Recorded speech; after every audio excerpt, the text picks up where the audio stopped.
1991년 1월 1일 모스크바의 아침은 축복받은 새해의 시작이라기에는 너무나도 무겁고 침울했습니다.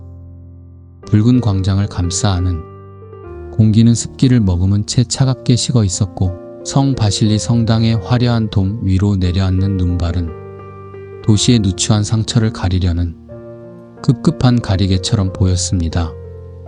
거리는 기이할 정도로 고요했습니다. 하지만 그 고요함은 우리가 흔히 아는 평화의 정적이 아니었습니다. 그것은 마치 거대한 댐에 보이지 않는 균열이 생겨 수조톤에 물이 쏟아져 내리기 직전의 그 불길하고 팽팽한 진공 상태에 가까웠습니다. 사람들은 외투깃을 그 어느 해보다 높이 세운 채 땅만 보고 걸었습니다. 그들의 시선이 닿는 상점의 진열창은 텅 비어 있었고, 그 비어있는 공간은 곧 그들이 마주해야 할 불투명한 미래를 상징하고 있었습니다. 한때 세계의 절반을 호령하며 공산주의의 이상을 설파하던 제국 소비에트 사회주의 공화국 연방의 심장 박동이 이제 불규칙하고 위태롭게 흔들리고 있었던 겁니다. 국가 하나가 사라지는 건 어쩌면 부차적인 일일지도 모릅니다. 진짜 역사는 거대한 구조물이 무너져 내리는 그 틈바구니 속에서 당장의 하루를 살아내야 했던 수억 명의 평범한 일상 속에 있었습니다. 그들이 마주했던 지독하리만치 생생한 기억들, 지금부터 마주할 건 바로 그 시절의 조각들입니다. 새해의 어수선함이 채 가시기도 전인 1월 22일 저녁 9시였습니다. 소연방 저녁의 거실에서는 낡은 텔레비전 앞에 모인 가족들이 국영방송 브레마의 시작을 기다리고 있었습니다. 평소와 다름없는 오프닝 음악이 흘러나왔지만 화면에 등장한 앵커의 표정은 평소보다 훨씬 경직되어 있었습니다. 그가 무거운 입술을 떼며 긴급 발표를 시작했을 때 모스크바에서 블라디보스토크에 이르는 거대한 대륙은 일순간 얼어붙었습니다. 미하일 고르바초프 정권이 전격적으로 단행한 이른바 파블로프 화폐 개혁이 시작을 알리는 소식이었습니다. 내용은 충격적이었습니다. 현재 유통되고 있는 50루블과 100루블권 고액 지폐를 단 3일 안에 새로운 지폐로 교환하지 않으면 그 모든 돈을 한순간에 무효로 만들겠다는 선언이었습니다. 말이 좋아. 경제 안정과 지하 자금 척결을 위한 개혁이지, 사실상 국가가 국민의 주머니 속에 든 마지막 생존 자금을 강탈하겠다는 선전포고와 다름없었습니다.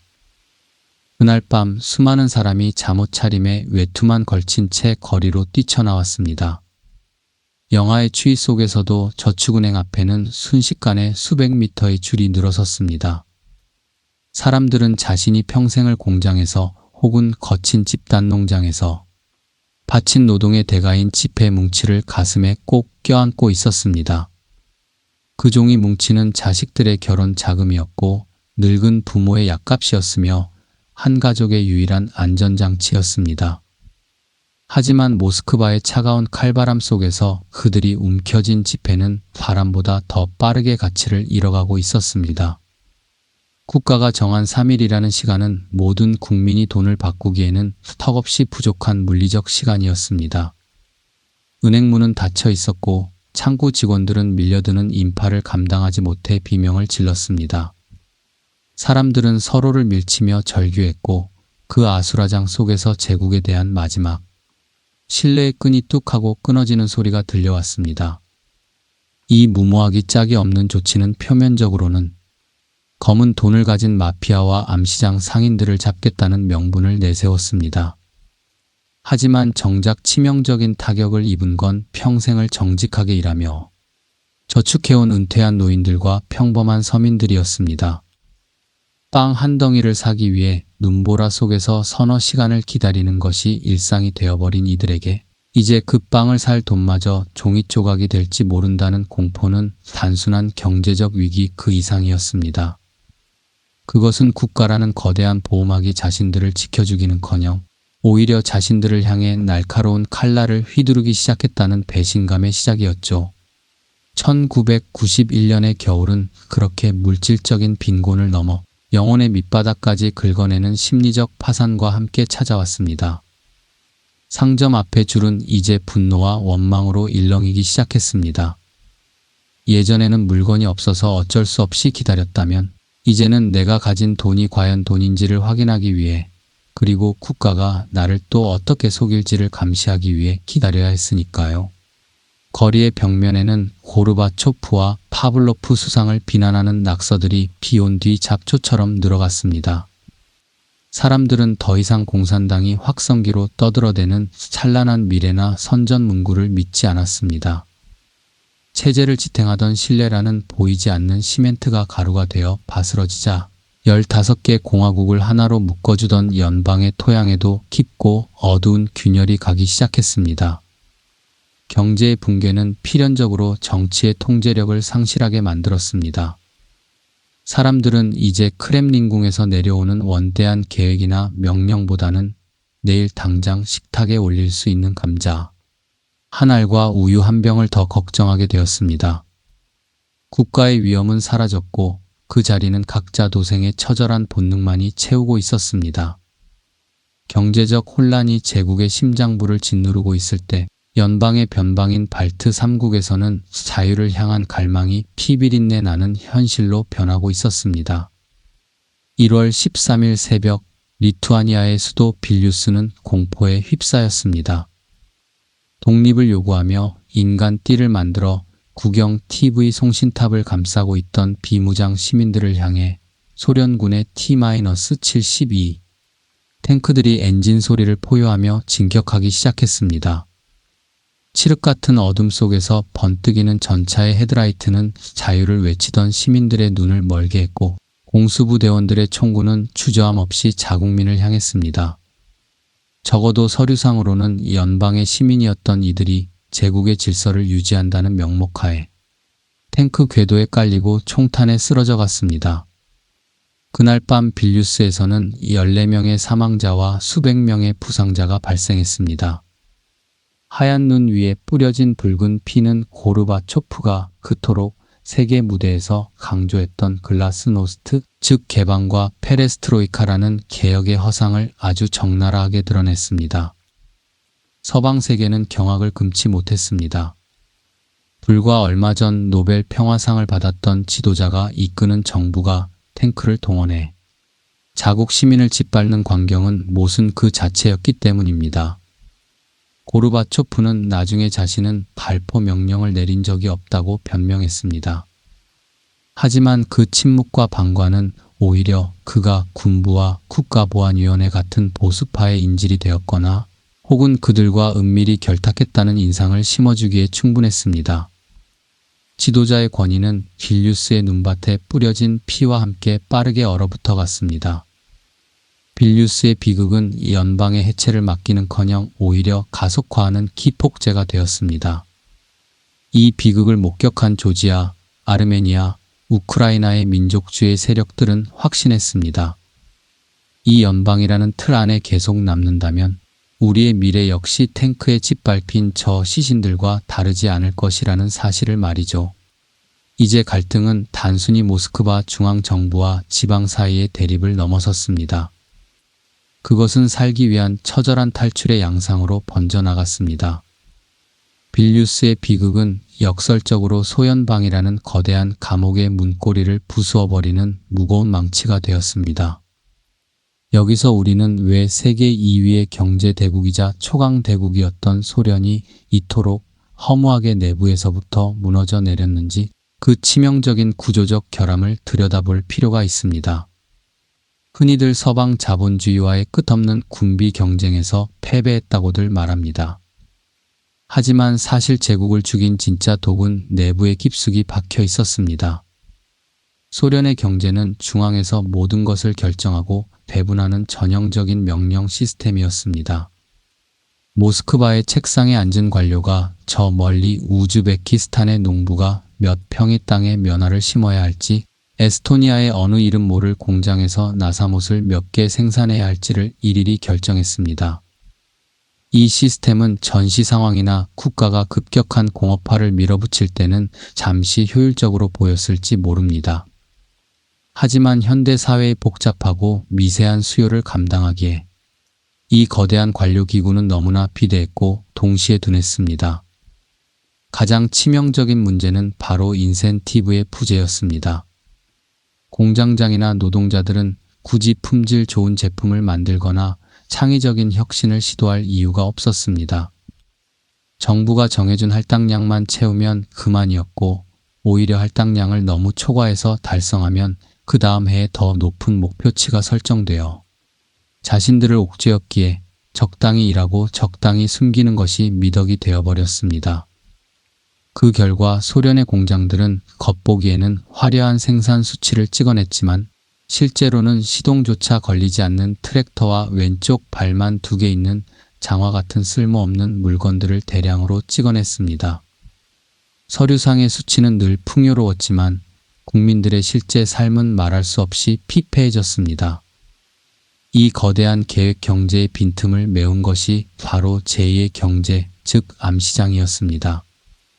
국가가 제때 공급하지 못하는 비누, 담배, 고기, 그리고 의약품을 사람들은 뒷거래를 통해 구했습니다.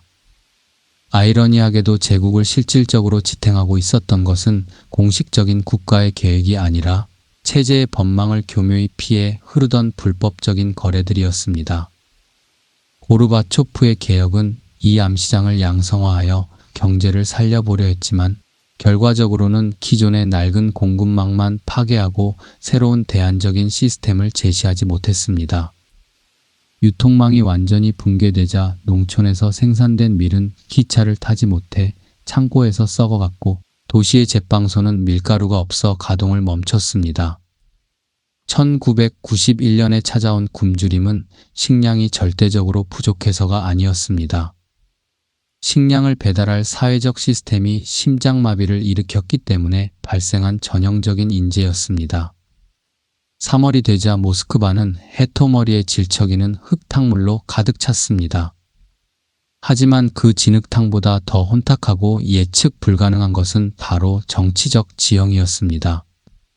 3월 28일 크렘린궁 바로 옆 마네즈 광장에는 무려 50만 명에 달하는 거대한 인파가 운집했습니다.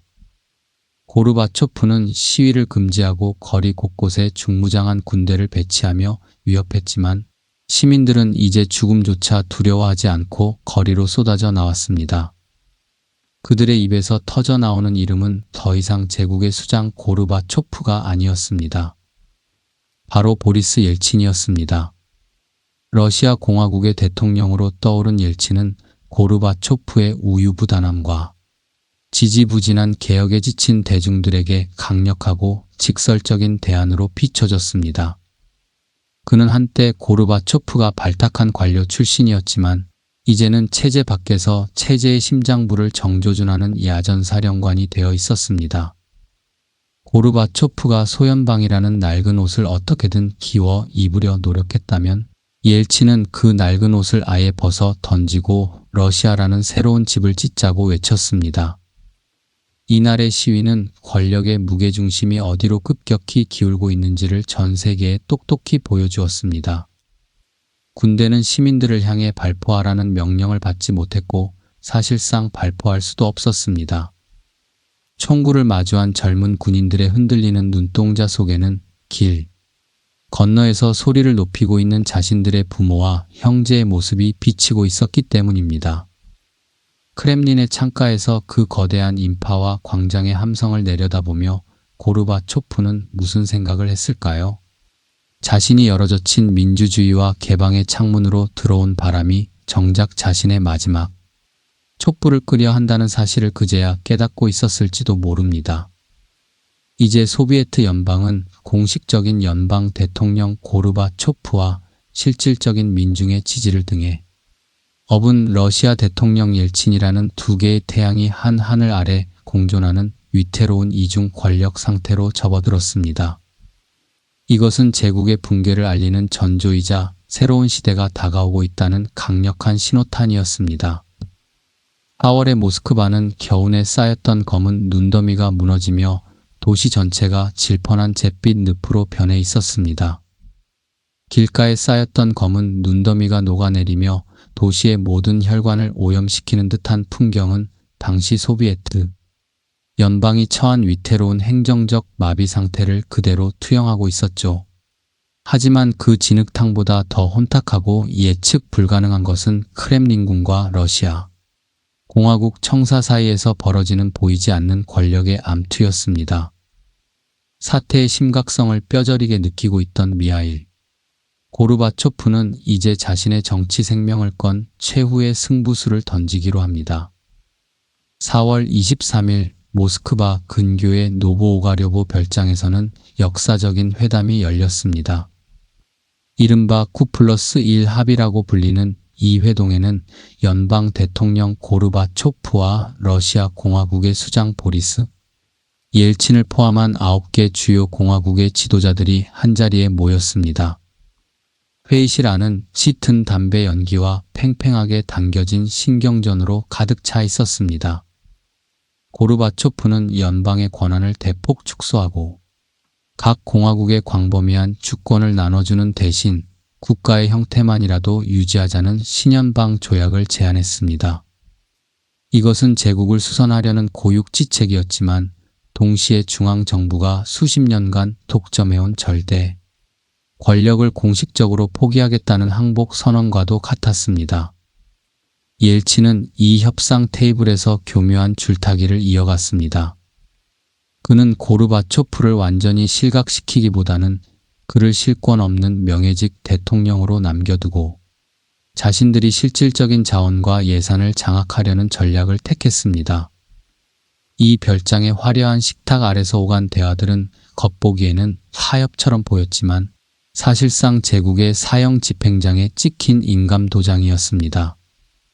중앙의 통제력이 사라진 자리에 각 공화국의 민족주의적 욕망이 터져 나오기 시작했으니까요. 이 소식은 크렘린의 보수파들, 즉 국가보안위원회 의장 크류치코프나 국방장관 야조프 같은 인물들에게는 견딜 수 없는 재앙이자 배신으로 다가왔습니다. 그들에게 고르바초프는 이제 단순한 개혁가가 아니라 조국을 조각내어 팔아넘기는 범죄자로 보이기 시작했습니다.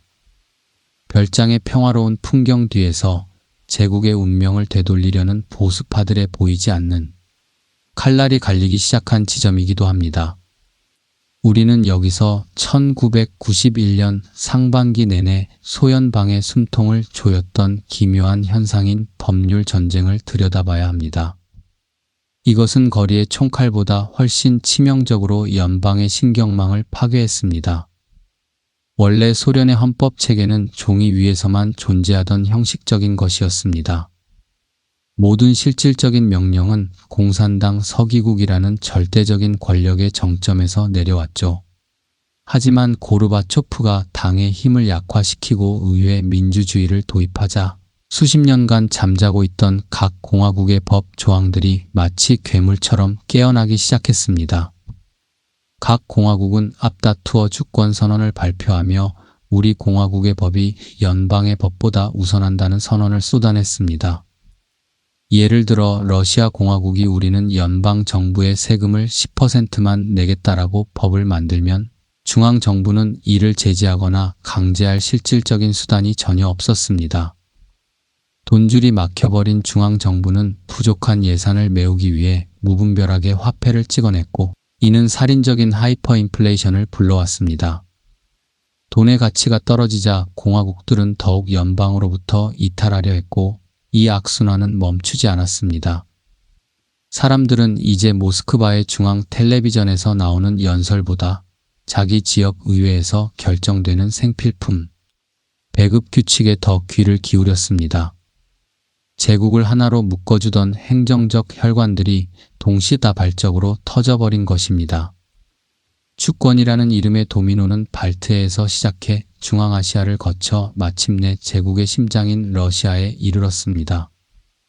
일단 시작된 무질서의 도미노는 그 누구도 멈출 수 없는 관성을 가지고 있었습니다. 이러한 행정적 마비는 서민들의 식탁을 가장 먼저 타격했습니다.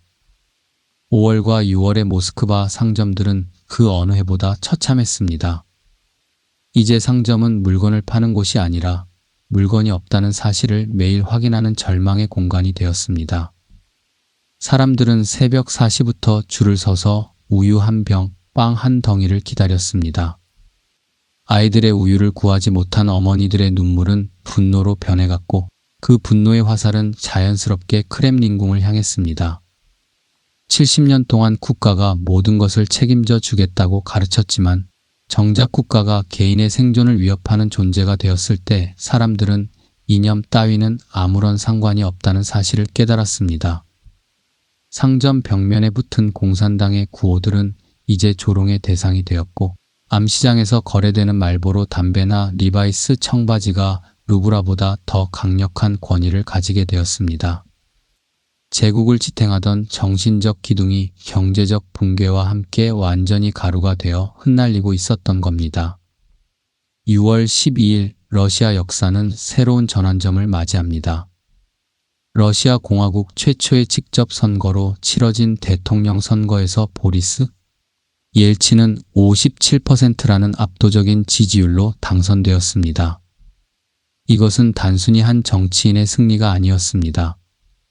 소련이라는 낡은 체제를 이제는 완전히 벗어 던지겠다는 러시아인들의 집단적인 의지 표명이었습니다. 이제 옐친은 고르바초프가 결코 가질 수 없었던 가장 강력한 무기를 갖게 되었습니다. 그것은 바로 민주적 정당성이었습니다. 고르바초프는 단 한 번도 민중의 직접적인 투표를 통해 선출된 적이 없는 당내 관료 조직이 추대한 지도자였습니다. 반면 옐친은 광장의 함성과 투표용지를 통해 검증받은 리더였죠. 이때부터 두 사람의 대화에서 목소리의 톤은 완전히 뒤바뀌었습니다. 옐친은 더 이상 고르바초프에게 협조를 구하거나 제안하지 않았습니다. 그는 명령했고 통보했습니다. 러시아 땅 위에서 벌어지는 모든 자원, 배분과 행정명령에 대해 자신의 허락을 받으라고 고르바초프를 압박했습니다. 고르바초프는 크렘린의 화려한 방에 앉아 있었지만 사실상 자신의 발밑에 있는 영토조차 통제하지 못하는 허수아비로 전락해가고 있었습니다.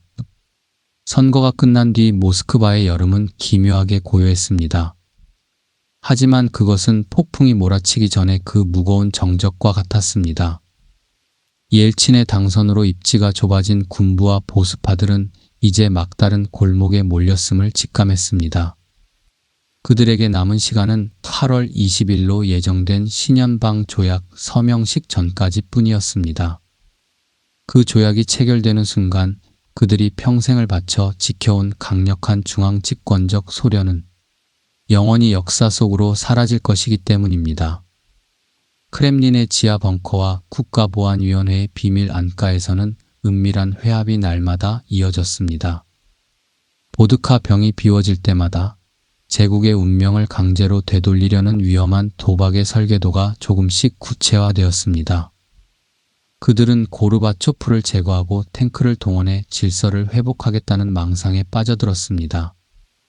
하지만 그들은 자신들이 상대해야 할 대상이 단순히 옐친이라는 한 사람이 아니라 이미 자유와 권리를 맛본 수억 명의 민중이라는 사실을 간과하고 있었습니다. 역사의 수레바퀴를 거꾸로 돌리려는 이들의 무모한 계획은 모스크바의 뜨거운 여름, 태양 아래서 서서히 독이 든 열매로 익어가고 있었습니다. 8월 초 고르바초프는 누적된 피로를 이기지 못하고 크림반도의 포로스 별장으로 여름 휴가를 떠났습니다. 그는 8월 20일의 운명적인 조약 서명식을 앞두고 잠시 숨을 고르며 재충전을 하려 했습니다. 그는 자신이 자리를 비운 사이 모스크바에서 어떤 극단적인 일이 벌어질지 상상조차 하지 못했습니다.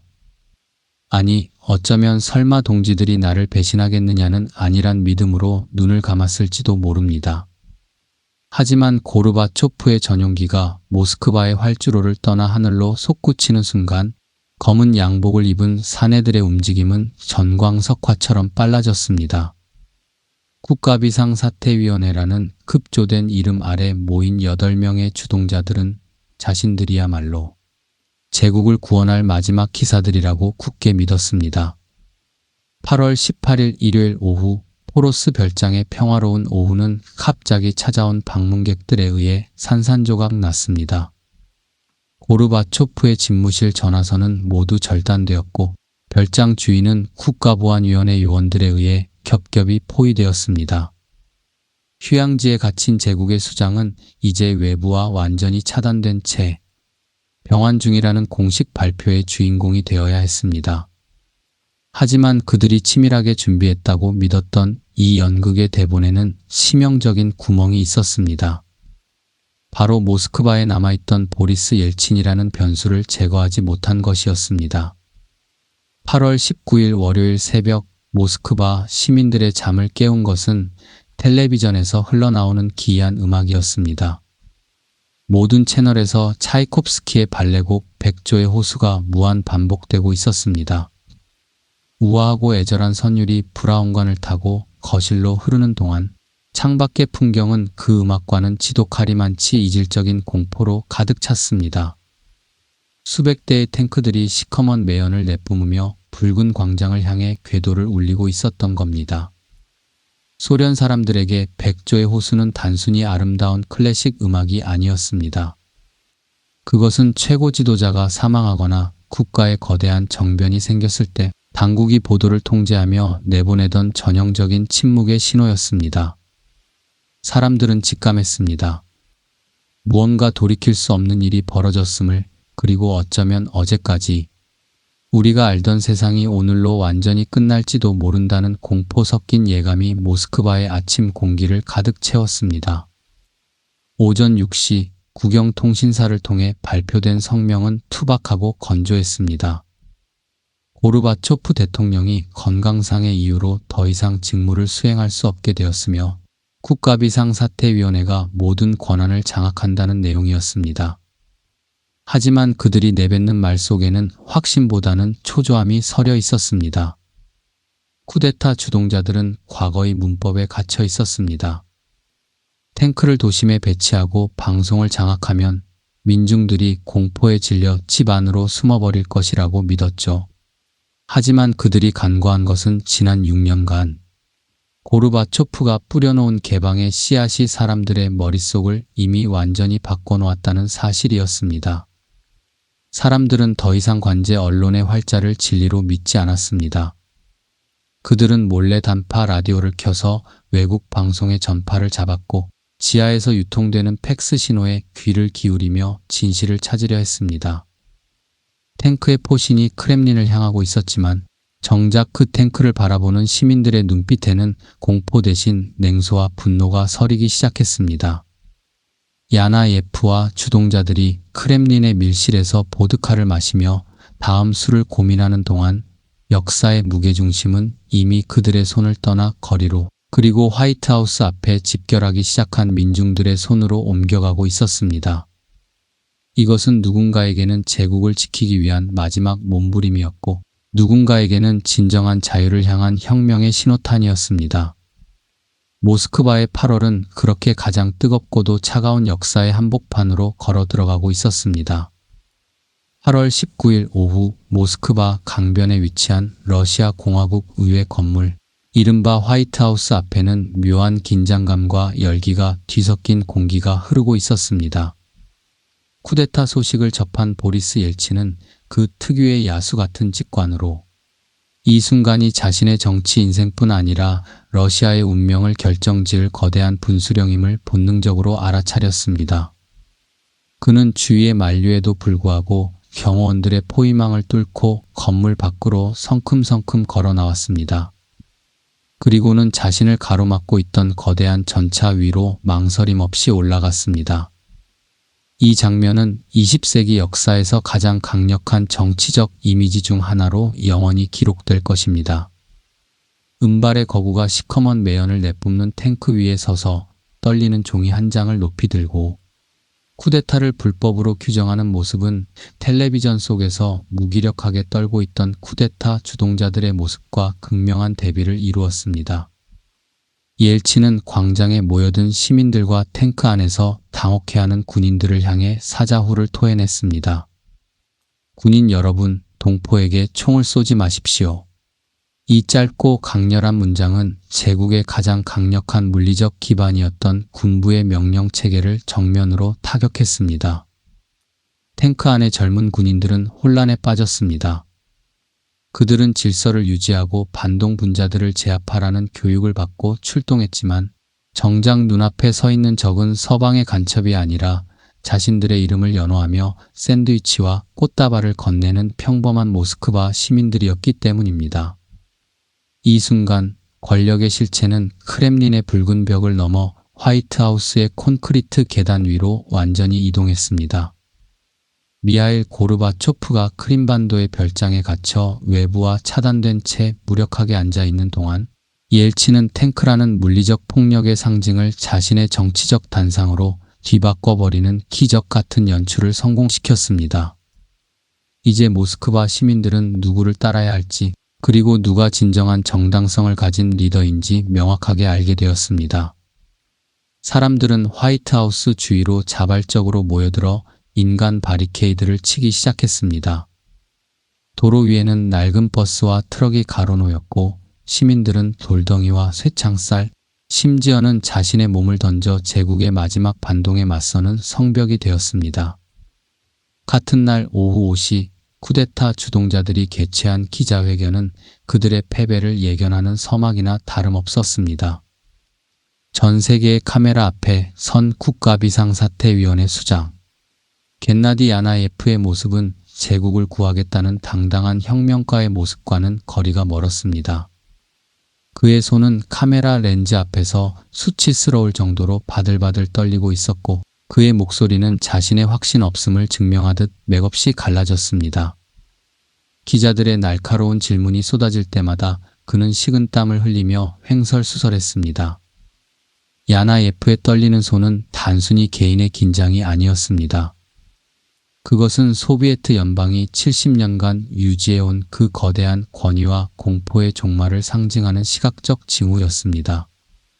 국가의 운명을 결정짓는 결정적인 순간에 지도자가 공포를 노출하는 것을 목격한 대중의 마음속에서 제국이 유지해온 불가침의 신성함은 그 순간 증발해버렸습니다. 여기서 우리는 왜 세계 최강을 자부하던 소련군과 국가보안위원회의 정예부대가 고작 수만 명의 비무장 시민들을 해산시키지 못했는지 그 본질적인 이유를 파헤쳐볼 필요가 있습니다. 국가의 본질이 폭력의 합법적 독점에 있다면 1991년 8월의 소련은 이미 기능적으로 죽은 국가나 다름없었습니다. 쿠데타 주동자들은 국가보안위원회의 최정예 특수부대인 알파 부대에게 화이트하우스 점령과 옐친 체포 명령을 내렸습니다. 하지만 놀라운 일이 벌어졌습니다. 지휘관들이 이 명령을 거부한 것입니다. 이것은 단순한 군기문란이나 항명이 아니었습니다.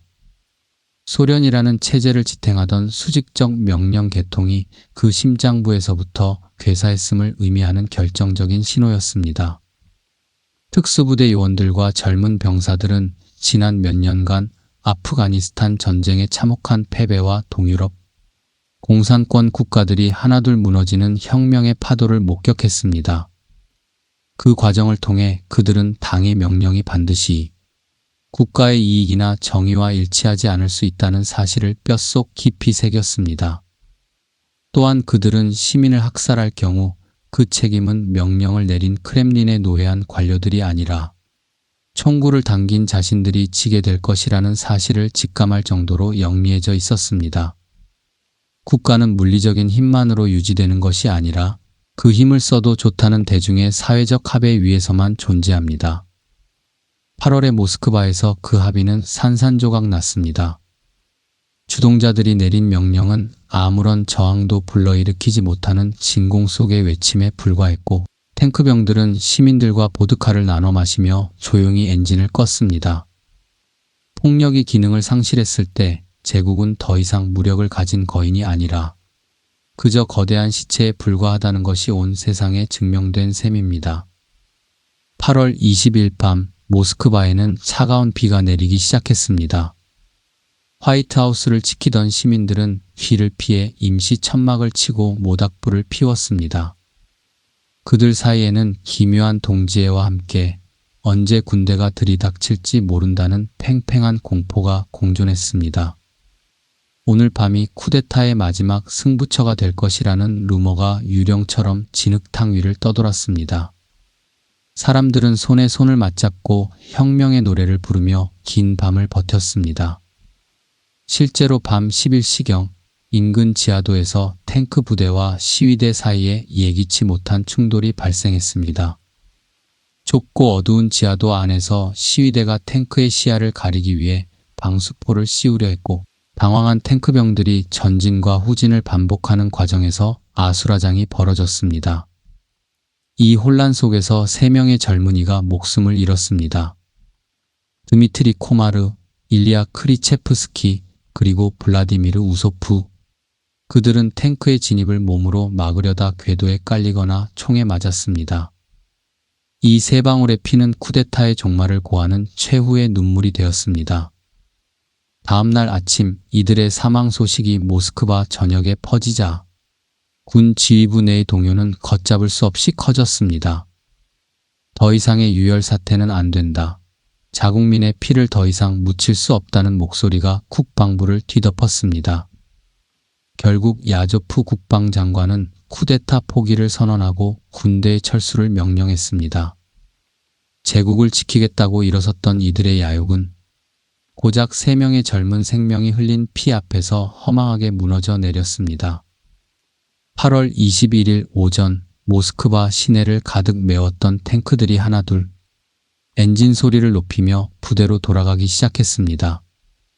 시민들은 떠나는 탱크 위에 꽃을 던지며 환호했고, 공포에 질려 문을 걸어 잠갔던 상점들이 다시 문을 열었습니다. 쿠데타는 시작된 지 불과 60시간 만에 참담한 실패로 끝났습니다. 주동자들은 자신들의 운명이 끝났음을 깨닫고 비행기를 타고 고르바초프가 연금되어 있던 크림반도의 포로스 별장으로 날아갔습니다. 자신들이 가뒀던 대통령의 발치에 엎드려 자비를 구하려 했던 것이죠. 하지만 고르바초프는 그들을 만나주기를 거부했습니다. 대신 그는 자신을 구하러 온 옐친의 측근들과 함께 모스크바행 비행기에 올랐습니다. 비행기 트랩을 내려오는 미하일 고르바초프의 모습은 예전에 그 당당했던 개혁가의 모습이 아니었습니다. 그는 초췌했고 넥타이는 비뚤어져 있었으며 표정은 길을 잃은 아이처럼 혼란스러워 보였습니다. 겉으로는 대통령직에 복귀하는 개선 장군의 모습이었지만 사실 그는 자신이 구출된 것이 아니라 옐친이 장악한 새로운 세상으로 인계되었다는 사실을 예감하고 있었을지도 모릅니다. 그가 자리를 비운 사흘 동안 모스크바의 주인은 완전히 바뀌어 있었습니다. 공산당의 권위는 바닥에 떨어졌고 민중은 이제 크렘린의 서기장이 아니라 탱크 위에 서 있던 옐친의 이름을 연호하고 있었습니다. 고르바초프가 돌아온 모스크바는 그가 떠날 때의 모스크바가 아니었습니다. 제국의 마지막 촛불은 이제 겨우 심지만을 남겨둔 채 꺼져가고 있었고 옐친은 그 촛불을 꺼뜨릴 준비를 마친 채 그를 기다리고 있었습니다. 8월 23일 모스크바에 돌아온 고르바초프는 러시아 공화국 의회 건물을 방문했습니다. 그는 자신이 여전히 연방의 지도자이며 쿠데타를 이겨낸 정당한 대통령으로 대접받을 것이라 기대했을지 모릅니다. 하지만 현장의 분위기는 얼음장처럼 차가웠습니다. 옐친은 수천 명의 의원들이 지켜보는 가운데 생중계되는 카메라 앞에서 고르바초프를 마치 잘못을 저지른 초등학생 대하듯 무자비하게 몰아세웠습니다. 옐친은 미리 준비한 서류 뭉치를 고르바초프의 코앞에 들이밀며 천둥 같은 소리를 질렀습니다. 당신이 임명한 장관들이 당신을 배신했다는 증거가 여기 있소. 자, 여기 서명하시오. 고르바초프가 당황하며 말을 더듬는 사이 옐친은 전 국민이 지켜보는 가운데 러시아 영토 내에서의 공산당 활동을 전면 중단시킨다는 포고령의 서명을 강요했습니다. 이것은 정치적인 처형이나 다름없는 수치스러운 광경이었습니다. 70년간 소연방을 지배해온 신성 불가침의 존재인 공산당 서기장이 대중 앞에서 발가벗겨진 채 실질적인 권위를 완전히 박탈당한 것입니다. 그날 오후 모스크바 광장 중앙에 세워져 있던 국가보안위원회의 창설자 펠릭스 제르진스키의 거대한 동상이 기둥째 뽑혀 나갔습니다. 크레인에 매달려 허공을 부유하는 철의 펠릭스를 보며 시민들은 환호했습니다. 그것은 단순히 구체제의 인물 하나를 제거하는 행위가 아니었습니다. 수천만 명의 목숨을 앗아가며 유지해온 그 거대한 공포의 시스템에 대한 공식적인 사망 선고이자 장례식이었습니다. 고르바초프는 그 광경을 보며 자신이 그토록 지키려 했던 인간의 얼굴을 한 사회주의 역시 저 동상과 함께 역사의 쓰레기통으로 던져졌음을 뼈아프게 깨달아야 했습니다. 우리는 왜 쿠데타의 실패가 곧바로 연방의 붕괴로 이어졌는지 그 치명적인 연쇄 반응에 대해 깊이 고민해 봐야 합니다. 소연방이라는 나라는 15개의 다양한 공화국이 자발적이고 민주적인 의사로 모인 연합체가 결코 아니었습니다. 그 수많은 인종과 민족을 하나로 묶어주던 유일하고도 강력한 접착제는 오로지 공산당이라는 단일 조직뿐이었습니다. 공산당은 국가의 척추였고 모든 행정과 경제, 군사를 연결하는 유일한 신경망이었습니다. 그런데 쿠데타 주동자들이 바로 그 공산당과 군부의 핵심 지도부였다는 사실은 국가의 뇌가 자신의 몸통을 스스로 공격한 꼴이나 다름없었습니다. 옐친이 공산당을 불법화하자 소련이라는 거대한 몸체는 순식간에 마비되었습니다.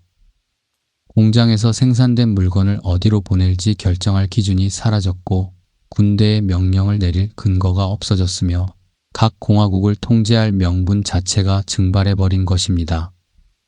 이제 각 공화국은 생존을 위해 각자 도생의 길을 선택할 수밖에 없었습니다.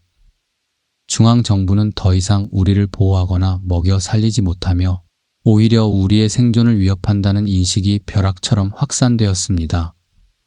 8월 24일 연방의 핵심이었던 우크라이나가 독립을 선언했고 뒤이어 중앙아시아의 공화국들이 줄지어 이탈을 선포했습니다.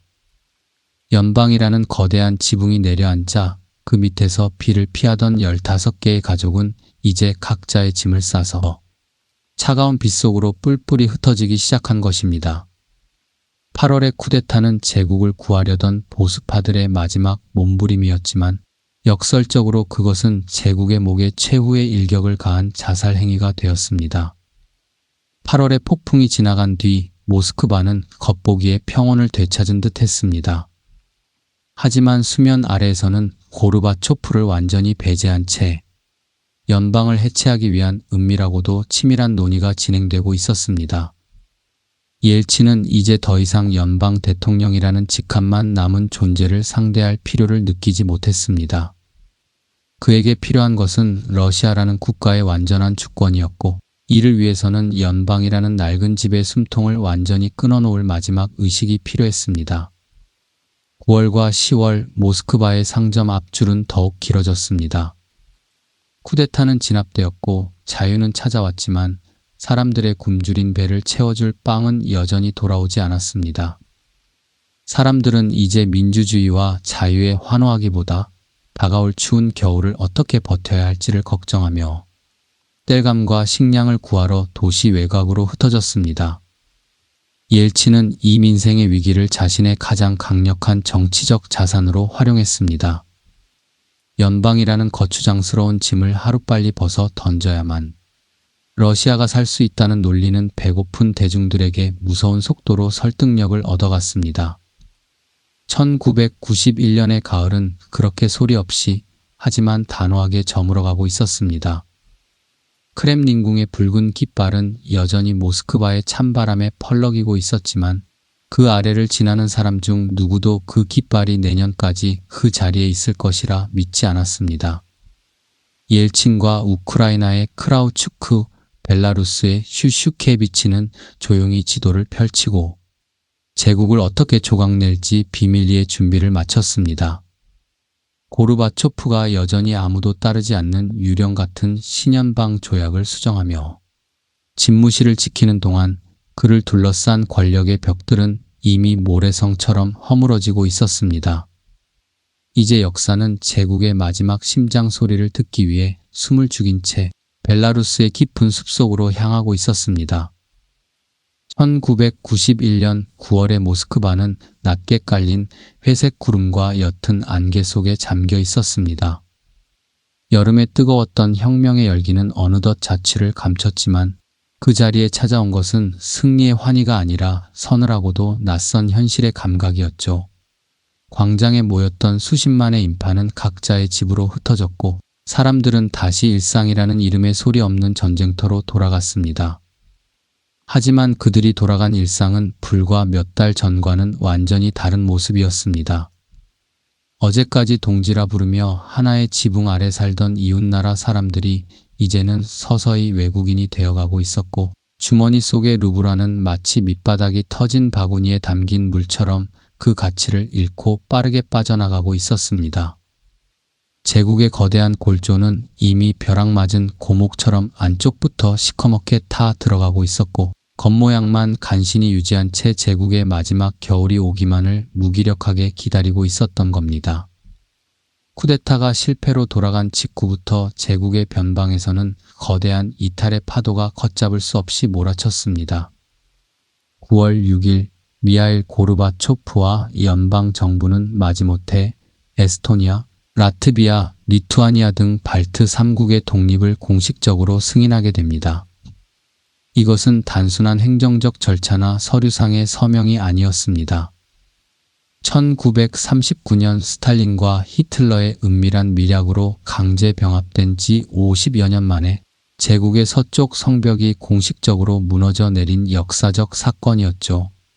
수십 년간 사용되던 지도는 하루아침에 낡고 쓸모없는 종이가 되었고 학교의 교사들은 더 이상 학생들에게 소비에트 연방의 일체감과 영광을 가르칠 수 없게 되었습니다. 국경선이 그어지지 않은 상태에서 사람들은 자신이 서 있는 땅이 언제 적대적인 타국으로 변할지 모른다는 막연한 공포에 몸을 떨었습니다. 독립의 열기는 발트해를 넘어 중앙아시아와 코카서스 산맥으로 들불처럼 번져나갔습니다. 우즈베키스탄, 키르기스스탄, 타지키스탄이 줄지어 독립을 선언했죠. 하지만 이들의 독립은 발트 3국처럼 오랜 세월 투쟁해온 결과라기보다는 침몰하는 거대한 배에서 일단 뛰어내리고 보자는 생존 본능에 더 가까운 모습이었습니다. 모스크바에서 내려오던 막대한 보조금이 끊기고 중앙의 지시체계가 마비되자 각 공화국의 당 서기장들은 살아남기 위해 하루아침에 열렬한 민족주의자로 변신했습니다. 그들은 어제까지 레닌의 초상화 아래서 충성을 맹세하고 공산주의 이데올로기를 전파하던 인물들이었지만 이제는 자신들만의 새로운 국기와 국가를 앞세우며 권력을 유지하는 데 골몰했습니다. 70년간 하나라고 믿어왔던 거대한 대륙이 15개의 조각으로 분열되는 과정은 거대한 유리판이 깨질 때 발생하는 날카롭고도 소름 끼치는 비명소리와도 같았습니다. 정치적 분열보다 더 무섭고 직접적으로 사람들의 목을 죄어온 것은 텅 비어버린 식탁과 차가운 찬장이었습니다. 10월에 접어들자 모스크바와 레닌그라드의 식량, 사정은 제2차 세계대전 당시의 혹독한 봉쇄기를 연상시킬 정도로 최악의 상황으로 치달았습니다. 국영 상점의 선반에는 오직 먼지만이 켜켜이 쌓여갔고 어쩌다 고기나 버터가 들어온다는 신락 같은 소문이 돌면 수백 미터의 줄이 순식간에 골목 끝까지 늘어섰습니다. 사람들은 이제 외출할 때 돈을 챙기는 것이 아니라 무언가 담을 수 있는 그물 가방인 아보시카를 항상 지니고 다녔습니다. 아보시카는 러시아어로 혹시나라는 뜻을 담고 있는데 혹시나 길을 가다 무언가를 팔고 있으면 이유를 묻지도 않고 바로 줄을 서야 했기 때문입니다. 국가의 거대한 창고에는 여전히 곡물이 쌓여 있었지만 그것을 도시의 제빵소로 운반할 유통망은 완전히 심장마비를 일으킨 상태였습니다. 농부들은 가치가 폭락하여 종잇 조각이나 다름없어진 루브라를 받고 곡물을 넘기느니 차라리 창고에 쌓아두고 썩히거나 가축의 사료로 쓰는 쪽을 택했습니다. 도시와 농촌 사이의 신뢰가 완전히 깨져버린 것이죠. 중앙정부는 체면을 구긴 채 외국에 손을 벌려 차관을 들여오려 애썼지만 서방 세계는 과연 이 망해가는 나라가 나중에 돈을 갚을 능력이 있을지 깊은 의문을 품기 시작했습니다. 제국의 신용 등급은 바닥을 쳤고 인류 최초로 인공위성을 쏘아 올리고 우주를 정복했던 과학기술의 종주국은 이제 독일과 미국에서 보내주는 밀가루 원조를 간절히 기다려야 하는 처량한 신세가 되었습니다. 거리에서는 기묘하고도 슬픈 풍경들이 매일같이 펼쳐졌습니다. 평생을 연구에 매진하여 박사 학위를 가진 고위 과학자가 차가운 지하도 바닥에서 자신이 아끼던 헌책을 팔고 세계적인 명성을 얻었던 발레리나가 암시장에서 구한 싸구려 스타킹을 팔아 하루치 생계를 유지했습니다. 국가 시스템이 붕괴된 자리에는 원시적인 물물 교환과 적자 생존의 냉혹한 법칙이 들어앉았습니다. 사람들은 이제 공산주의의 최종 승리라는 거창한 구호 대신 내일 아침 아이들에게 먹일 우유 한 병을 구하기 위해 자신의 영혼과 자부심을 팔아야 하는 처절한 현실과 마주했습니다. 경제의 붕괴는 곧 도덕과 윤리의 붕괴로 이어졌고 그것은 체제가 국민에게 줄 수 있는 가장 치욕스럽고도 마지막인 모욕이었습니다. 제국이 무너져 내릴 때 세계가 가장 두려워했던 것은 사실 빵의 부족이 아니라 통제력을 잃은 핵무기의 확산이었습니다. 소련이 보유하고 있던 3만여 개의 핵탄두는 단순히 모스크바 주변에만 있었던 것이 아닙니다. 우크라이나, 카자흐스탄, 벨라루스 등 4개의 공화국에 분산 배치되어 있었죠. 만약 연방이 해체되면서 이들이 각각 독립된 핵 보유국이 된다면 전 세계의 핵 안보 지형은 걷잡을 수 없는 혼돈과 공포에 빠질 판이었습니다. 이것은 1991년 하반기 국제 정치의 가장 핵심적이고도 위험한 의제였습니다. 미국의 부시 행정부는 고르바초프에게 연방을 어떻게든 유지하라고 압박하는 기묘한 입장을 취하기도 했습니다. 통제 불가능한 여러 개의 핵국가가 탄생하는 것보다는 비록 힘은 약해졌더라도 대화가 통하는 하나의 소련이 차라리 낫다는 현실적인 판단이었죠. 하지만 보리스 옐친을 비롯한 각 공화국의 리더들은 이 핵무기를 자신들의 독립을 국제적으로 보장받기 위한 가장 강력하고도 마지막인 협상 카드로 활용하려 했습니다. 핵가방은 여전히 고르바초프의 곁에 놓여 있었지만 그 발사 코드를 실행해야 할 미사일 기지의 군인들은 이미 자신의 고향, 공화국 정부에 충성 맹세를 하고 있었습니다. 권력의 상징과 물리적 실체가 완전히 분리된 이 기괴하고도 위험한 상황은 냉전 시대보다 더 불안정한 긴장감을 초래했습니다. 결국 제국의 붕괴는 단순히 한 국가의 소멸을 넘어 인류를 수십 번 멸망시킬 수 있는 거대한 화약고의 열쇠를 누가 쥐느냐의 싸움이기도 했습니다. 이 핵 문제에 대한 극적인 합의가 뒤따르지 않았다면 소련의 종말은 우리가 아는 것보다 훨씬 더 피비린내 나는 지구촌의 비극으로 끝났을지도 모릅니다. 이 모든 혼돈과 소용돌이의 중심에서 미하일 고르바초프는 점점 더 외톨이가 되어갔습니다. 그는 여전히 크렘린궁의 대통령 집무실로 출근했고 비서들에게 지시를 내렸으며 외국 정상들과 전화통화를 하며 자신의 건재함을 알리려 노력했습니다. 하지만 그의 명령은 집무실 문턱을 넘는 순간 힘을 잃고 허공으로 흩어졌습니다. 그는 존재하지만 실질적인 힘은 전혀 없는 일종의 유령 대통령이었습니다. 보리스 옐친이 이끄는 러시아 정부는 연방 정부로 가는 모든 예산의 줄을 차단했고 고르바초프가 사용하던 전용차와 별장, 심지어는 보안 통신 시설까지 하나둘씩 러시아의 자산으로 귀속시켜버렸습니다. 고르바초프는 마지막 희망으로 신연방 조약의 수정안을 들고 각 공화국 지도자들을 설득하려 애썼지만 그들의 반응은 차갑기만 했습니다.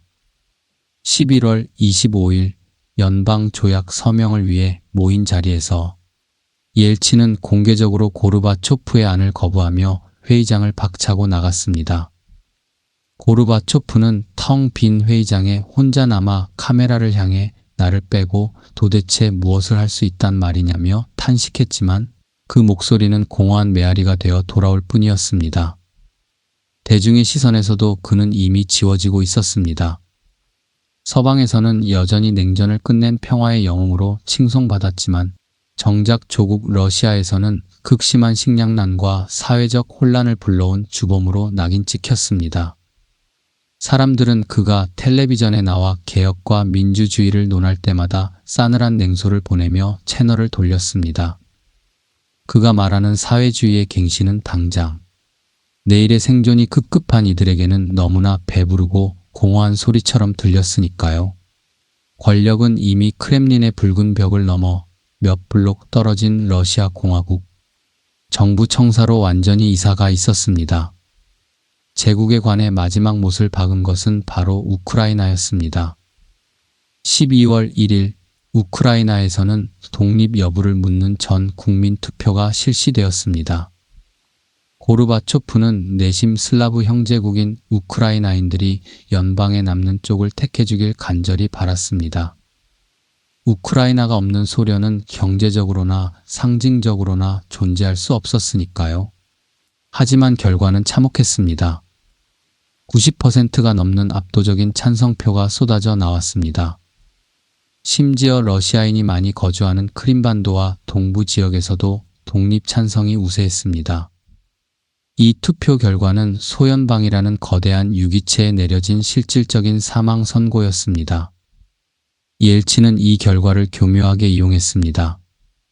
그는 고르바초프에게 우크라이나가 없는 연방은 아무런 의미가 없으며 나 역시 러시아를 이끌고 나갈 수밖에 없다고 최후 통보를 날렸습니다. 우크라이나의 독립선언은 다른 공화국들에게도 이제 더 이상 눈치 볼 필요가 없다는 확실한 신호를 주었습니다. 제국을 하나로 묶어주던 마지막 실타래가 완전히 끊어지는 순간이었습니다. 모스크바의 정치인들은 이제 연방을 어떻게 살릴지가 아니라 어떻게 하면 가장 유리한 조건으로 연방의 유산을 조각내어 나누어 가질지를 고민하기 시작했습니다. 12월의 찬바람이 모스크바 강을 얼리기 시작할 무렵 제국의 운명은 이미 서류상으로만 남게 된 것입니다. 우리는 왜 이 거대한 제국이 그토록 쉽게 민족주의라는 거센 파도에 휩쓸렸는지 그 내면을 들여다봐야 합니다. 소련은 70년 동안 소비에트 인간이라는 새로운 인종을 만들기 위해 교육과 선전에 막대한 자원을 쏟아부었습니다. 인종과 민족을 초월해 오직 공산주의 이념으로 하나 된 인간상을 지향했죠. 하지만 이 이데올로기라는 얇은 막 아래에는 수백 년간 쌓여온 민족적 원한과 차별의 역사가 여전히 숨쉬고 있었습니다. 중앙 집권적 계획경제가 정상적으로 작동할 때는 이 갈등이 국가의 공포 정치 아래 억눌려 있었습니다. 하지만 경제가 처참하게 무너지고 중앙정부의 배급 능력이 사라지자 사람들은 가장 본능적이고 원초적인 정체성인 민족이라는 울타리로 도피했습니다. 우리 민족이 가난하고 굶주리는 것은 저들이 우리의 소중한 자원을 빼앗아갔기 때문이라는 논리는 대중에게 가장 강력하고 빠르게 먹혀들었습니다. 이념이 더 이상 밥을 먹여주지 못할 때 민족주의는 훌륭한 희생양과 강력한 결속력을 제공했습니다. 고르바초프의 민주화가 역설적으로 이 민족주의의 거대한 확성기를 달아준 셈이었습니다. 억눌렸던 언론이 자유를 찾자 과거 스탈린 시대의 강제 이주와 학살의 기억들이 본물 터지듯 쏟아져 나왔고 이것은 곧 연방에 대한 증오로 치달았습니다. 12월 8일 벨라루스의 수도 민스크 근교에 위치한 벨라베자 국립공원의 한 조용한 사냥용 별장. 이곳에 러시아의 보리스 옐친, 우크라이나의 레오니트 크라우추크, 그리고 벨라루스의 스타니슬라프 슈슈케비치 등 슬라브 3개국 수장이 모여들었습니다. 겉으로는 식량 문제를 논의하기 위한 친목 도모성 만남이었지만 실제 목적은 제국의 숨통을 완전히 끊어버리는 최종 합의를 도출하는 것이었습니다. 보안을 위해 외부와 철저히 차단된 이 숲속 별장에서 그들은 밤새 보드카를 마시며 세상을 바꿀 역사의 문서를 작성했습니다. 국제법의 주체이자 지정학적 현실로서 소비에트 사회주의 공화국 연방은 이제 존재를 중단한다는 간결하고도 무거운 문장이 합의문의 첫 구절을 장식했습니다.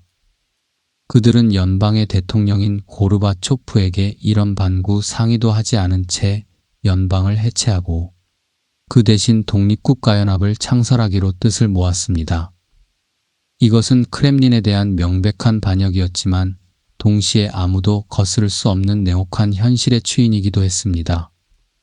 합의서의 서명을 마친 옐친이 가장 먼저 전화를 건 사람은 자신의 상관인 고르바초프가 아니었습니다. 바로 지구 반대편의 미국 부시 대통령이었죠. 소련은 이제 사라졌습니다. 우리가 핵무기를 철저히 통제할 테니 안심하십시오라는 메시지를 전하기 위해서였습니다. 고르바초프는 나중에야 벨라루스의 슈슈케비치로부터 이 사실을 전화로 전해 들었습니다. 그는 분노하여 책상을 내리쳤지만 그 분노를 실현할 군대도 충성스러운 관료도 지지하는 지지자도 더 이상 그의 곁에는 남아있지 않았습니다.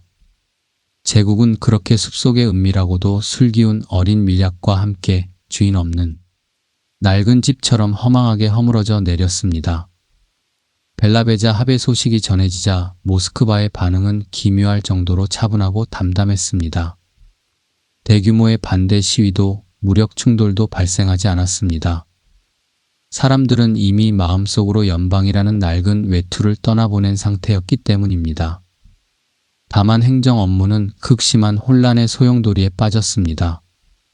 공무원들은 내일 아침 자신이 러시아의 공무원인지 아니면 사라진 연방의 공무원인지조차 알지 못했습니다. 국영은행 앞에는 자신의 예금을 한 푼이라도 건지려는 사람들이 구름처럼 몰려들었지만 은행 창구에는 지불 정지라는 비정한 팻말만이 걸려 있었습니다. 군대 역시 거대한 갈림길에 섰습니다. 독일이나 동유럽에 주둔하던 병사들은 돌아갈 조국이 사라졌다는 소식에 망연자실했습니다. 그들은 소비에트 연방에 충성을 맹세하고 조국을 떠났지만 이제 돌아가면 어느 나라의 시민권을 신청해야 할지 고민해야 하는 처지가 된 것입니다. 수만 대의 탱크와 비행기, 미사일들이 하루아침에 주인을 잃은 거대한 고철 덩어리처럼 방치되었습니다. 제국이라는 거대한 기계가 멈춰 서자 그 기계를 돌리던 부품이었던 평범한 사람들은 자신이 어디로 가야 할지, 누구에게 의지해야 할지 모른 채 길 위에 멍하니 서 있었습니다. 12월의 태양은 짧았고 어둠은 그 어느 때보다 일찍 찾아왔습니다. 크렘린궁의 서기장 집무실에는 여전히 불이 켜져 있었지만 길을 지나는 사람 중 누구의 시선도 이제 그곳을 향하지 않았습니다. 모두가 각자의 짐을 챙겨 낯선 미래의 시민이 될 준비를 하고 있었죠. 70년간 전 세계를 공포와 경탄으로 몰아넣었던 거대한 사회적 실험실의 문이 서서히 닫히고 있었습니다. 그것은 한 시대의 완전한 종말이자 그 누구도 가보지 못한 낯선 미래로의 강제 이송이었습니다. 12월 9일 아침 모스크바의 하늘은 마치 거대한 납덩어리를 눌러놓은 듯 낮고 무거웠습니다. 벨라베자 숲에서 들려온 제국의 사망 선고는 차가운 전파를 타고 소련 전역으로 퍼져나갔고 사람들은 이제 자신들이 발을 딛고 서 있는 이 거대한 대륙의 이름이 사라졌음을 직감했습니다. 하지만 크렘린궁의 주인 미하일 고르바초프는 여전히 그곳에 머물며 서류를 검토하고 비서들에게 지시를 내리고 있었습니다. 그것은 마치 멈춰버린 시계의 태엽을 억지로 감으려는 무력한 행위와도 같았습니다. 연방 정부의 예산은 이미 바닥을 드러냈고 국방부와 내무부의 관료들은 이제 크렘린궁이 아니라 길 건너 옐친의 러시아 정부 청사 앞에 줄을 서기 시작했습니다. 고르바초프가 전화를 걸어 명령을 내려도 돌아오는 것은 그 문제는 이제 러시아 정부와 상의하십시오라는 차갑고도 비정한 대답뿐이었습니다.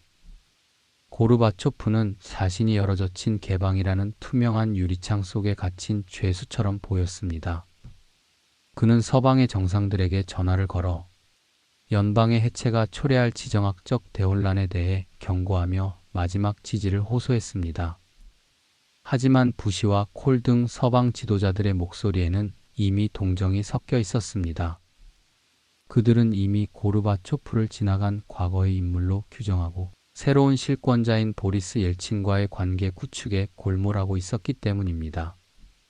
한때 세계의 절반을 움직였던 고르바초프의 손은 이제 미세하게 떨리고 있었고 그 손이 쥔 펜에는 더 이상 새로운 역사를 쓸 잉크가 남아있지 않았습니다. 크렘린 내부의 분위기는 처참했습니다. 보좌관들은 조용히 짐을 쌌고 복도에는 파쇄되는 문서들의 날카로운 소음만이 울려 퍼졌습니다.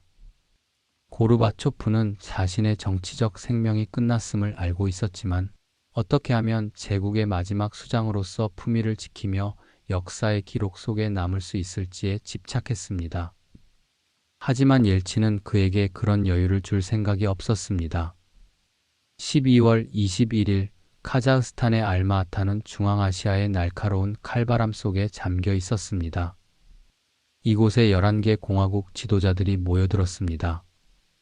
벨라베자에서 시작된 연방 해체의 불길이 이제 연방 전체로 번진 것입니다. 그들은 이곳에서 독립국가연합의 창설을 공식화하는 의정서에 서명했습니다. 이 서명은 고르바초프가 그토록 지키려 했던 신연방 조약을 완전히 대체하는 것이었으며 소비에트 연방의 존재를 법적으로 완전히 지워버리는 최종적인 행위였습니다.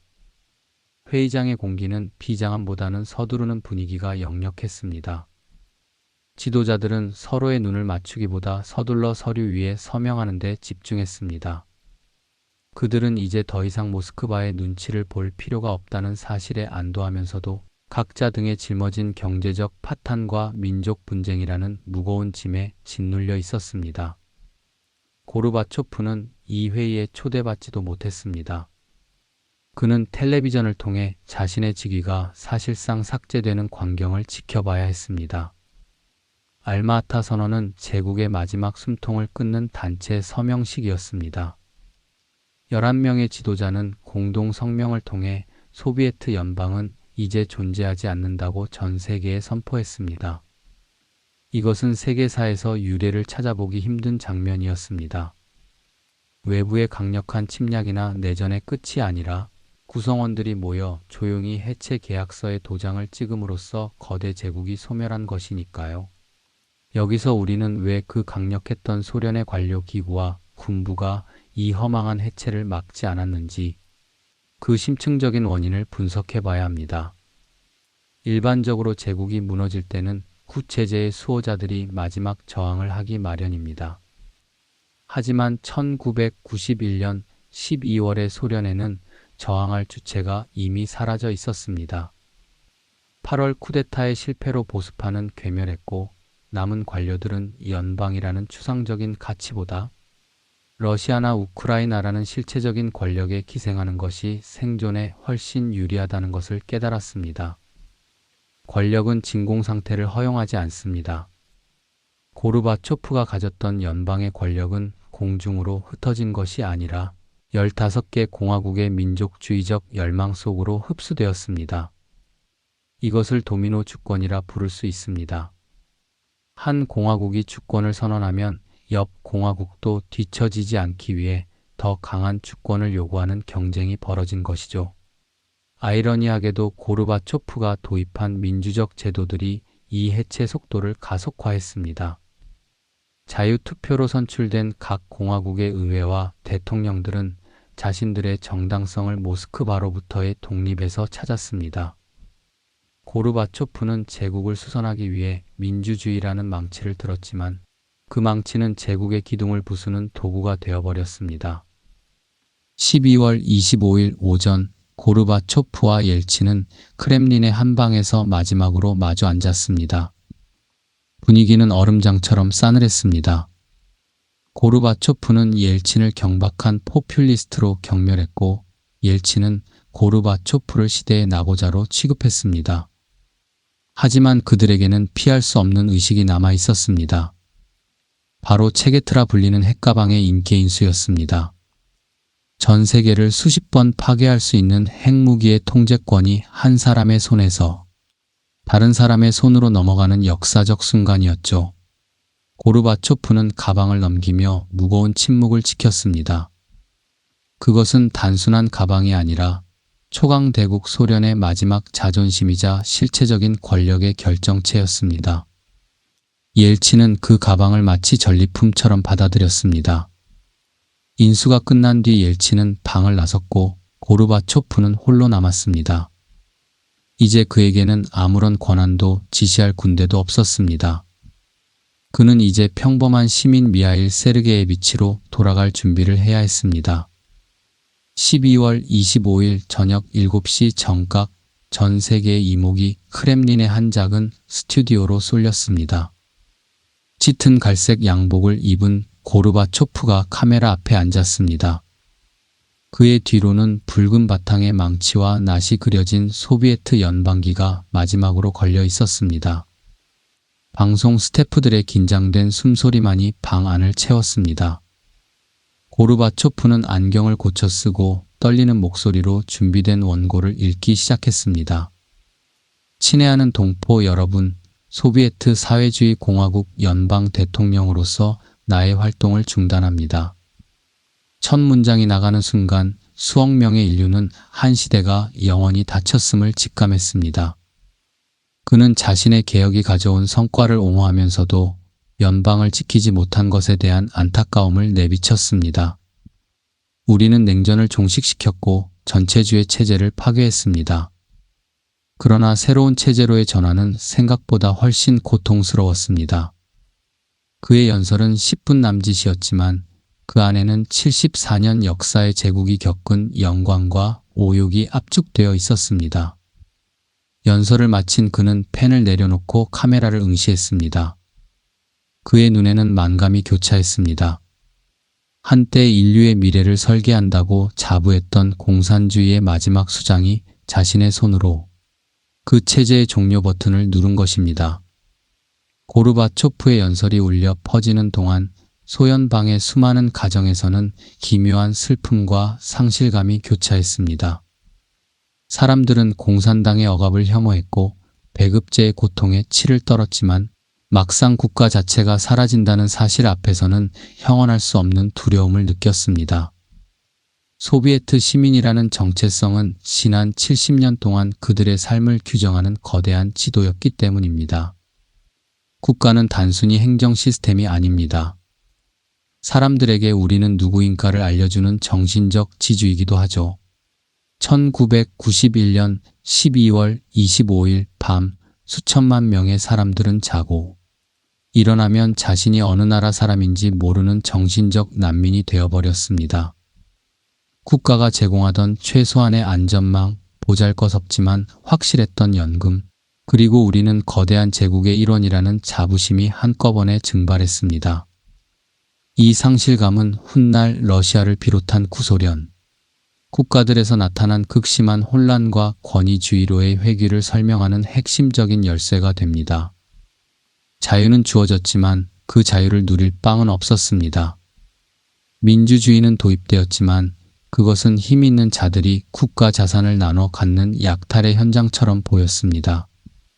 저녁 7시 32분 크렘린궁의 돔 위에 걸린 거대한 깃발 개양대로 시선이 모였습니다. 추운 겨울바람 속에 펄럭이던 붉은 깃발이 서서히 내려오기 시작했습니다. 국가도 없었고 화려한 의장대의 사열도 없었습니다. 오직 도르래가 돌아가는 쇳소리와 찬바람의 소리뿐이었습니다. 망치와 낫이 그려진 그 붉은 천은 74년 동안 세계의 절반을 지배했던 공포와 희망의 상징이었지만 내려오는 순간에는 그저 낡고 무거운 천 조각에 불과했습니다. 깃발이 완전히 내려가고 잠시 뒤 그 자리에 흰색, 청색, 빨간색의 러시아 3색기가 올라갔습니다. 러시아 제국 시절의 깃발이자 이제 새로운 주인이 누구인지를 알리는 깃발이었죠. 붉은 광장에 모여있던 소수의 사람들은 그 광경을 묵묵히 지켜보았습니다. 환호하는 이도 있었지만 대부분은 멍한 표정으로 깃발의 교체를 바라봤습니다. 그것은 너무나 순식간이었고 너무나 소박해서 오히려 더 비현실적으로 느껴졌습니다. 1991년 12월 26일의 아침은 이전과 다르지 않은 회색빛이었습니다. 모스크바 강은 여전히 굳게 얼어붙어 있었고 낡은 트램은 삐걱거리는 소리를 내며 눈 덮인 거리를 달렸죠. 하지만 신문의 제호 아래에서 소비에트라는 글자가 자취를 감췄습니다. 상점의 쇼윈도는 여전히 텅 비어 있었고 사람들의 주머니 속 루브라는 이제 지도에서 사라진 나라의 유산이 되어버렸습니다. 이것은 제국이 무너진 뒤의 영년에 관한 이야기이자 그 잔해 속에서 새로운 괴물들이 태어나던 잔인한 새벽의 기록입니다. 거리는 거대한 노천시장으로 변했습니다. 명문대 교수들이 자신의 서재에서 꺼내온 낡은 책들을 길바닥에 펼쳐놓았고 은퇴한 훈장 수여 장교들은 자부심의 상징이었던 훈장을 단돈 몇 달러에 팔기 위해 지나가는 외국인들의 눈치를 살폈습니다. 소비에트 인간들에게 자존심은 이제 사치였습니다. 그들은 70년 동안 국가가 모든 것을 책임진다는 약속 아래 살았지만 그 약속이 깨진 자리에는 오직 물건을 팔지 못하면 굶는다는 원시적인 정글의 법칙만이 남았습니다. 1992년의 새해가 밝자마자 옐친 정부는 충격요법이라 불리는 급진적 시장 경제로의 전환을 단행했습니다. 1월 2일 모든 물가가 자유화되었습니다. 모스크바 시민들이 잠에서 깨어나 빵집으로 달려갔을 때 빵 한 덩이의 가격은 하룻밤새 250%가 뛰어 있었습니다.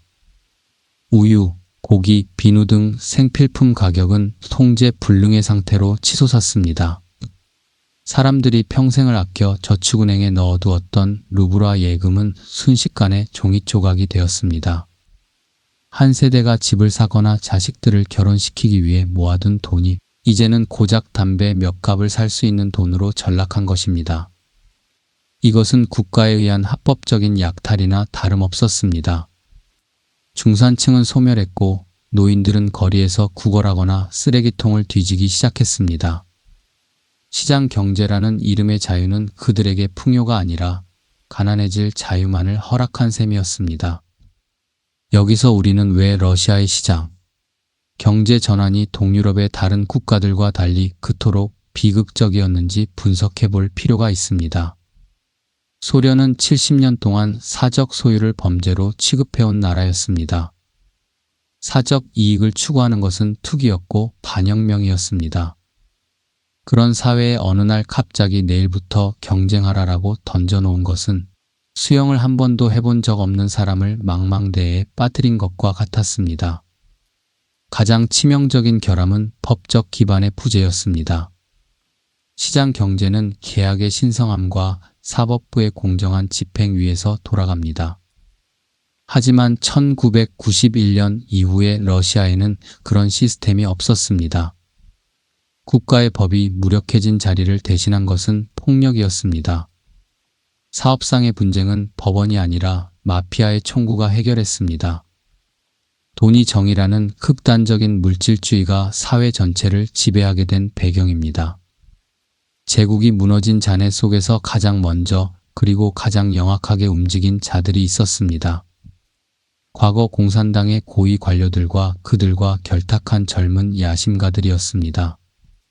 옐친 정부는 국영기업을 민영화한다며 국민에게 바우처를 나눠주었지만 당장 빵이 급했던 사람들은 그 종이를 보드카 한 병에 팔아치웠습니다. 이 바우처를 쓸어 담은 자들이 바로 올리가르히라 불리는 신흥 재벌들입니다. 그들은 국가의 혈관인 석유, 천연가스, 금광 등을 헐값에 손에 넣었습니다. 어제까지 당의 이데올로기를 설교하던 자들이 오늘은 수십억 달러의 자산가가 되어 런던의 저택을 샀습니다. 러시아의 부는 정당한 경쟁이 아니라 은밀한 밀실 협약을 통해 재편되었습니다. 대중은 이 광경을 보며 민주주의와 시장이라는 단어를 도둑질의 동의어로 인식하게 되었습니다. 지정학적 경계선 위에서도 피해 비극은 멈추지 않았습니다. 소련이라는 거대한 뚜껑이 열리자 그동안 억눌려 있던 수많은 민족 갈등이 화산처럼 터져 나왔습니다. 코카서스 산맥과 여러 지역에서 내전이 발발했습니다. 70년 동안 동지였던 사람들이 서로의 마을에 불을 지르고 총부리를 겨눴습니다. 특히 러시아 내부의 체첸 공화국은 독립을 요구하며 강력하게 저항했습니다. 옐친은 이를 진압하기 위해 탱크를 보냈지만 제국의 군대는 예전의 군대가 아니었습니다. 거리에는 타버린 전차와 어린 러시아 병사들의 시신이 뒹굴었습니다. 러시아인들은 텔레비전을 통해 이 광경을 지켜보며 깊은 수치심을 느꼈습니다. 초강대국이 자기 영토 안에 작은 공화국 하나, 통제하지 못하는 약한 나라가 되었다는 사실은 대중의 가슴에 깊은 상처를 남겼습니다. 이 수치심과 혼란은 점차 강력한 질서에 대한 갈망으로 변해갔습니다. 1991년에 자유가 준 선물이 전쟁과 기아라면 사람들은 기꺼이 그 자유를 반납할 준비를 하고 있었던 겁니다. 결국 1991년의 종말은 끝이 아니라 새로운 시작이었습니다. 제국을 하나로 묶어주던 이념은 사라졌지만 그 자리를 채운 것은 더욱 배타적이고 공격적인 민족주의였습니다. 90년대의 고통스러운 이행기는 러시아인들에게 자유의 대가는 너무 비싸다는 교훈을 남겼고, 이는 다시 권위주의로 회귀하는 심리적 토양이 되었습니다. 1992년의 어느 추운 밤 붉은 광장은 고요했습니다. 관광객들은 망치와 낫이 새겨진 배지를 기념품으로 샀고, 젊은이들은 레닌의 동상 옆에서 코카콜라를 마셨습니다. 겉으로 보기에 승리는 명확해 보였습니다. 하지만 그 고요함 아래에서는 보이지 않는 분노와 슬픔이 흐르고 있었습니다. 제국을 무너뜨린 주인공들은 영웅이 되지 못했고, 제국을 잃은 사람들은 갈 곳을 잃었습니다. 우리는 1991년을 회상하며 무엇을 배워야 할까요? 역사는 선형적으로 발전하지 않습니다. 1991년 소련방의 붕괴는 인류에게 하나의 길을 닫고 수많은 길을 열어주었지만 그 길들이 모두 낙원으로 향하는 것은 아니었습니다. 제국은 사라졌지만 질문들은 여전히 우리 곁을 맴돌고 있습니다.